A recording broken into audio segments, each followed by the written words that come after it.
Iran imekanusha kurejea kwenye meza ya mazungumzo na Marekani kuhusu mpango wake wa nyuklia baada ya kumalizika vita vya siku 12 kati yake na Israel na kuishutumu Marekani kuchochea vita hivyo kwa kuishambulia. Mzozo ulioibuka kati ya Israel na Iran ulivuruga ratiba ya mazungumzo hayo kati ya Washington na Tehran. Hata hivyo, Rais Donald Trump amesema Marekani itafanya majadiliano na Iran wiki ijayo, na mjumbe wake maalum Steve Witkoff akielezea matumaini yake juu ya kufikiwa makubaliano.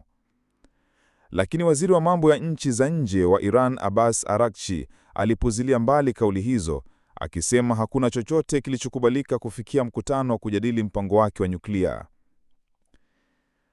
Kauli ya Araghchi inajiri baada ya bunge la Iran kupitisha mswada wa kusimamisha ushirikiano na shirika la kimataifa la kudhibiti nguvu za atomiki IAEA. Hatua hiyo bado inahitaji kuidhinishwa na Baraza la Juu la Usalama wa Taifa nchini humo.